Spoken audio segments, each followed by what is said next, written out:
Welcome to Countarts. In this lesson, we're going to be looking at the Creditors Reconciliation from a grade 12 question paper, and this is paper 2. So let's have a look at this question here. We're going to be looking at 1.2.1, which has 9 marks, and 1.2.2, which has 3 marks. Now, Creditors Reconciliation, the principles are really the same regardless of how the question paper is asked, and you'll see as we go through this one here, we'll be explaining some of the principles that you can apply even if you're dealing with a different question paper. Now, we've done a lesson on Creditors Reconciliation before, and we went into great detail on what you look out for, what you have to take into account when you're completing a Creditors Reconciliation. So if you'd like to understand more on that, you'll find a link in the description below with that lesson. So, as usual with the grade 12 question paper, you know that you are given an answer book, and that's the answer book that you will use to answer your question, so it makes your life a bit easier as you're answering any of these questions. So here we've just copied the answer book exactly as it appears, and this is where we'll be completing it in Excel. Okay, so we'll put it here for the purpose of punching in the answers as well as the formulas that we'll be using. And you can see here we're already given a bit of information. So let's read the question together and then answer it. The required says, taking into account the errors and omission, calculate the correct balance for the Creditors Control Account and the Creditors List. Indicate changes with a positive for an increase and a negative for a decrease. And you can see here we have information on a table as well as errors or omissions, and so we have to see what affects the Creditors Control Account and what affects the Creditors List. Remember that the Creditors Control Account is a summary account in the general ledger that shows you the total amount that you owe to all your suppliers or your creditors at a given point in time. And so if we are given an amount to say this is what is showing in the Creditors Control Account, that means that is how much you're owing all your creditors. Okay, and the Creditors List is a list of all your creditors. Okay, it shows you specific creditors, and so that would give you the names of your creditors. And if you go down here, you can see that we are given the list of creditors, and these are the creditors that we have, the creditors that we owe. And then on top here, you can see we're given the Creditors Control Account balance. All right, and this is the balance at 31 August 2023, 175,940. And so based on this Creditors Control Account, we owe all our creditors 175,940. But when you look at the creditors list and the total in the creditors ledger, it's 186,350. Now that means that there's something wrong there, because your Creditors Control Account balance must be the same as the total of your creditors list, and you can see they're different. And in fact, these are the amounts that we are given in the answer book. And so if you can see here, we've got provisional balances 175,940 for the creditors control and 186,350 rand for the creditors list, and this is exactly where it comes from. And so usually you will be given what the balance is at the end of the month if you're asked to calculate for a specific month or a specific financial period, and then you have to now figure out where the problem is, because they ought to be the same amount. Because remember, if I take the creditors list of all the creditors that I owe and how much I owe each creditor, if I total them up, it should give me the same amount as what my Creditors Control Account is showing, as I have already defined what the Creditors Control Account is. So we have to go through the information and indicate where the issue is. And so you can see here we've got errors or omissions, and we've got number 1 all the way to number 5. Okay, and that is what we are going to indicate for each of them. Is it affecting the Creditors Control Account only, or is it affecting the Creditors Control and the Creditors List, or is it affecting the Creditors List only? And we'll be going through this and explaining why it affects one or the other or both. Okay, and I hope it will make sense. And so we have to indicate with a positive or a negative as we have been asked to do. So you can see here they've already given us the answer book. We've got 1, 2, 3, 4, 5, and we have to see, is it affecting the Creditors Control or the Creditors List, or is it affecting both, and what is it doing? Is it increasing or decreasing any of them as we'll be going through them? So let's look at the first one here. The total creditors allowance journal was understated by 3,600 rand. Now, you have to know what the Creditors Allowance Journal is. And I've done a lesson on that, specifically on what the Allowance Journal is and how you complete it. You'll find the link in the description below. But Creditors Allowance Journal, if you just replace the word allowance with returns, then you would know what it means. Creditors Returns Journal, meaning whatever you have returned to your creditors. And so if I've returned to my creditors, meaning I don't owe them for whatever I've returned anymore, so it reduces the amount that I owe to my creditors. Now, what does this affect? Does it affect the creditors control account, or does it affect the creditors list? Well, if it's just the total which has been understated or even overstated, then it will only affect my creditors control account and not the creditors list, all right? Because this is not dealing with a specific supplier here. It's just the totaling which has either been overstated or understated. So in this case, it was understated by 3,600 Rand. So when they say it's understated, that means that this 175,940 Rand is overstated. Okay, so don't get confused here. Remember, the creditors allowance journal shows me how much less I owe my creditors because I've returned goods to them. So this is how much my creditors control will be reduced by. However, if I've understated the creditors allowance journal by 3,600, it means in essence I have overstated my creditors control account. Okay, because remember, my creditors allowance is what reduces how much I owe my creditors. That means my creditors control is showing more than it should, so I need to put this 3,600 Rand as a negative. Okay, if your creditors allowance journal is understated, you need to put the amount that it was understated by as a negative to show that I returned more goods than was shown. Okay, so I'm going to put this 3,600 as a negative. Okay, so 3,600 to put it as a negative. Now you might be getting confused here by the fact that we are told that it was understated, yet we are also saying that the 175,940 Rand is actually overstated by that fact. Well, as I've explained here, creditors allowance journal is how much our creditors control should reduce by. Now, if you have understated how much it should reduce by, then we need to take the amount that it's understated by and deduct it from the creditors control account. Hope that has made sense. Okay, so understanding what the creditors allowance journal is and does will help you understand that. And remember, it's a return to your creditors. All right, so let's keep going. We've already done the first one. Remember, it doesn't affect your creditors list because this was just the totaling. If we were told that a specific creditor to whom we returned goods was also understated, it would also affect our creditors list. But since it doesn't, I'm just going to put there a dash. Now let's look at the second one. A payment of 14,250 Rand made to Puto wholesalers. And you can see here we've got Puto wholesalers, 64,950 Rand. But we made a payment to him of 14,250 Rand. And it was in error posted as 15,240 Rand to the creditor's ledger account. Posting to the general ledger was correct. Now here's what you need to note, and it's a tip for you. If you are told that the posting to the general ledger is correct, that means your creditors control account is correct.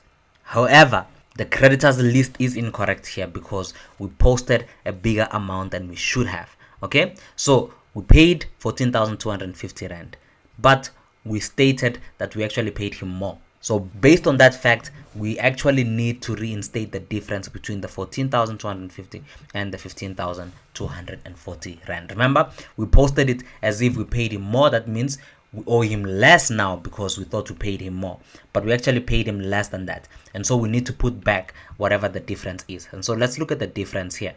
The difference is, and it's going to affect, of course, the creditors list. Like I mentioned, the general ledger was correct. It doesn't affect the creditors control account. So we need to take the 15,240 minus 14,250. Okay, so let's do just that. 15,240 minus 14,250. And that gives us 990 Rand. And that's going to be positive because we thought we paid him more, but we actually paid him less by 990. So we need to put it back to the creditors list because we actually owe more than we recorded because we thought we paid him more, but we actually paid less. So we need to reinstate the difference that we made in the mistake. Okay, like I said, general ledger was correct, so that one is not going to affect our creditors control account. Let's look at the third one. An invoice received from Planet Suppliers, 9,540 Rand, and recorded in the creditors journal was posted in error to the account of Puto wholesalers in the creditors ledger. Now, an invoice we received of 9,540 Rand, it was recorded in the creditors journal, was posted in error to the account of Puto wholesalers in the general ledger. Okay, so we received an invoice from Planet Suppliers, and you can see is one of our creditors here. Planet Suppliers was actually posted in error to the account of Puto wholesalers. Now, does that affect our creditors list, or does it affect our creditors control account, or both? Well, I can tell you already it doesn't affect our creditors control account because it was recorded in the creditors journal. Remember, a creditors journal, and we've done a lesson specifically on that, by the way. You'll find a link to that as well in the description below. But a creditors journal is what records all the purchases that we have made on credit, and we take amounts from the creditors journal and record it in the creditors control account. So if the creditors journal is fine, we're not told that the error was made there, that means the creditors control account is not affected. But what about the creditors list? Well, remember, in the creditors ledger, the only mistake we made was to record it under Puto wholesalers as opposed to Planet suppliers, but it didn't change the amount that we owe our creditors. So let me put it another way. If I have all these 4 suppliers and I bought from one of them and I mistakenly put it under the other supplier, it doesn't change how much I owe all my suppliers at all. Okay, it only changes those specific suppliers, the one to whose account I was supposed to record and the one whose account I recorded by mistake, but it doesn't change the total. Okay, so if you're doing the totals only of the creditors list and the creditors control account, and they say that you bought from one supplier and you recorded into another supplier's account by mistake, it doesn't affect the totals. The only thing it affects is if you're asked to do the creditors list with their specific amounts. That's when you would make changes in the specific amounts of the specific creditors, okay? And where you made a mistake, you need to make a correction there. But in terms of the totals, it doesn't affect it. And the only other time you need to pay attention to it, where you'll have to make amendments, is if you bought from a creditor but you posted it to a debtor, or you bought from a debtor and you posted it to a creditor. Now that is where you will have to record it. Okay, that's where it will affect your creditors list total and your creditors control account. And so that's why you have to pay attention. But if it's between one creditor and another, they are both creditors. And so the creditors list total in the creditors ledger will not be affected. Nor will the creditors control account, as I've just mentioned. So number 3, we're going to put nil for creditors control and creditors list. Okay, so let's move on to number 4. Goods returned to Mish dealers, 7,500 Rand, and recorded in the CAJ. What is that? That is the Creditors Allowance Journal, was posted to their account in the Creditors Ledger as an invoice. What does that mean? It means that we returned goods to Mish dealers worth 7,500 Rand, and that was of course supposed to reduce how much we owe them, but we posted it in the account as if we actually bought goods worth 7,500 Rand. Now, when you have a scenario like that where you return goods to the supplier and you recorded it as an invoice, then what you have to do is to record double the amount. And I will explain what I mean just now, but let's see. Does it affect our creditors control account? No, it doesn't, okay? Because it was recorded in the creditors allowance journal. So that one is fine. It doesn't affect our creditors control account, okay? If they told us that it was incorrectly recorded in the creditors allowance journal, or it wasn't recorded in the creditors allowance journal, that's the only time it would affect our creditors control account. But if it was recorded in the creditors allowance journal, the creditors control account is fine. But now the problem is Mish dealers, okay? We recorded it as a positive, meaning we're owing him more, as opposed to recording it as a negative, meaning we're owing him less because we returned goods to them. So what do we have to do? Well, the first correction we have to do is to deduct the 7,500 Rand of the invoice that was raised, as opposed to us reducing how much we owe them, and then you're recording another 7,500 Rand to actually reduce how much you owe them by, because you returned goods to them. So it's a double amount, okay? 7,500 because you increased it. Okay, so you need to reduce it to what it was before you return goods to them, and then you need to reduce another 7,500 Rand because that is the actual recording of how much goods you returned to them. So we're going to take the 7,500 plus the 7,500 and we're going to put it as a negative. Okay, so here's what we're going to do: 7,500 plus 7,500, and we put it as a negative 15,000 Rand. Right? That's what you'll always do when you've returned goods to a supplier and they told you that you put it as if you bought goods from them, or they told you that you raised it as an invoice. You know you have to record double the amount. Or you did vice versa. You actually bought goods from your supplier, but you actually recorded it as a return of goods to suppliers. You have to record double the amount. In that case, it would be positive. But in our scenario here, it's a negative, okay? Because we have to reduce it twice. I hope that has made sense. And as we mentioned, Creditors Control Account not affected because it was recorded in the Creditors Allowance Journal, which was correct. Now let's look at the last one. SEB traders recorded a purchase of 13,280 Rand from aerial suppliers in the CJ, which is the Creditors Journal, after deducting a trade discount of 20%. However, aerial suppliers informed them that the trade discount agreed on was only 10%.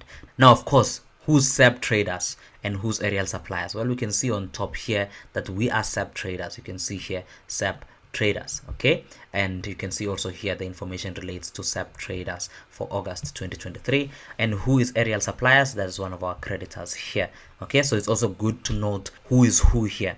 And so we recorded a purchase of 13,280 Rand from our supplier, aerial suppliers, that is in the Creditors Journal, after deducting a trade discount of 20%. But the problem is aerial suppliers informed us that the trade discount agreed on was only 10%. So what does that affect? Does it affect our creditors list, or does it affect our creditors control account, or both? Well, it does affect both here in this case. And why is that? Well, because we recorded it as 13,280 Rand from aerial suppliers in the Creditors Journal. Remember, if you made a mistake in our Creditors Journal, that means our Creditors Control Account is affected, okay? Because we're only supposed to reduce 10% discount, but we actually reduced 20% discount, okay? And aerial suppliers informed us that the trade discount agreed on was only 10%. And so that means we also made a mistake in the creditors list, because in aerial suppliers creditors ledger, we also deducted the 20% discount. And that's how the supplier was also able to know that we're supposed to only deduct 10% and not 20%. So it will affect both of them. And so what do we need to do? We need to reinstate the extra 10% that we deducted our liability by, okay? I hope that has made sense. So how are we going to calculate this? Well, this 13,280 Rand is after they've deducted 20% as opposed to the 10%. Okay, so we know that this 13,280 Rand is 80%, okay, because we've already deducted the 20%. So let's calculate what the 20% is, or what the 10% is. Okay, so there are a few ways you can actually do this calculation. So it was 13,280, and here's how I do it quite easily. Times, how many percent do I want? Well, I want to reinstate the 10% that I made a mistake with. So I'm going to multiply that by 10, and then I divide that by, how many percent is this 13,280? It's 80%, because we deducted 20%. So divided by 80, and that gives me 1,660 Rand positive, okay? And I'm going to put the same amount here on the creditors list side. Okay, so I took the 13,280 multiplied by how many percent I want. I want the 10% that I made a mistake with. I need to put it back as a positive, because I owe my suppliers more than I thought I did, because I'm given a smaller discount than I actually deducted initially. And then I divide that by 80, or 13,280 times 10 divided by 80. The other ways, of course, you can do the calculation, but that's an easy way of doing the calculation. If you'd like to understand more on the logic behind how we do this one here, where you take 13,280 times 10 divided by 80, we've got a link for that lesson specifically on understanding percentages or calculating percentages, and that should help you. Another way you could have done it, let me quickly show you how you could have done it. You could have taken 13,280 divided by 80%, okay, divided by 80%, and it gives me 16,600. And then I will take the 16,600 times 10%, and it gives me 1,660. This is how much I need to put back as a positive, okay, because I owe them 1,660 Rand more than I actually recorded. Okay, and now that we have recorded all that we needed to record, let me just put number 4 as 0 here for creditors control, because it wasn't applicable there. Okay, now that we have recorded everything that we need to record, my creditors control total must be the same as my creditors list total. If they're not the same, I've made a mistake somewhere. I need to go back and check. And so let me total them up and see what we get here. You can see I've got 174,000 under creditors control total and 174,000 under my creditors list total. So they're exactly the same. That means I've done everything correctly. I hope you're able to make sense of what is happening here, what affects your creditors control account, what affects your creditors list, and what affects both of them. Okay, to understand more on this, please check out the lesson that I alluded to earlier on the creditors reconciliation that we did. We go into great detail on that. That will help you simplify this and even any other question that you face. Now let's quickly do 1.2.2. SAP traders intend settling the account of Puto wholesalers on the 31st of August 2023. Calculate the amount due to them. Okay, so specifically we're dealing with Puto wholesalers. So let's go back there. We want to settle the amount, and we know what we had recorded initially. Puto wholesalers 64,950 rand, which is what we are given in the answer book, 64,950 rand. Now we need to see what else affects Puto wholesalers. Well, we can see here a payment of 14,250 rand made to Puto wholesalers was in error posted as 15,240, and we saw that we actually thought we paid them more than we did, so we need to add the mistake that we made. Remember here, the 990 rand, we added it, we put it as a positive, so now we need to add it because that's for this specific wholesaler. Okay, Puto wholesalers. So I'm going to add the 990 rand. And then what else affects Puto wholesalers? Well, we are told here in number 3, an invoice received from Planet Suppliers 9,550 rand and recorded in the creditors journal was posted in error to the account of Puto wholesalers. So we actually recorded as if we own Puto wholesalers an extra 9,540 rand, but it actually wasn't their invoice. It was an invoice for another supplier, Planet Suppliers. This is where this amount comes in. Okay, remember I told you it doesn't affect the creditors list total, and it also doesn't affect my creditors control account. But when we're dealing with specific suppliers, that's where we can make the correction. And so we could record it as if we owe Puto wholesalers 9,540 more than we actually did. Okay, so he was the wrong supplier. So we need to deduct this 9,540 rand. So we deduct 9,540 rand. And that's all I need to do for Puto wholesalers, because there's no other scenario here where we are dealing with Puto wholesalers. Okay, so that's all we need to do, and that will give me how much I actually owe him. Okay, so I'm going to copy this. My answer is going to be 64,950 rand plus 990 rand minus 9,540 rand gives me 56,400 rand. That is how much I owe Puto wholesalers. So if I'm gonna settle their account on the 31st of August 2023, this is how much I will be paying Puto wholesalers. I hope this has made sense. I hope you've gained value from this lesson. That is how you go about analyzing and answering a question on the creditors reconciliation. If you've gained value from this lesson, consider subscribing to our channel, like this video, and share it to those you think it might help. Till next time, cheers.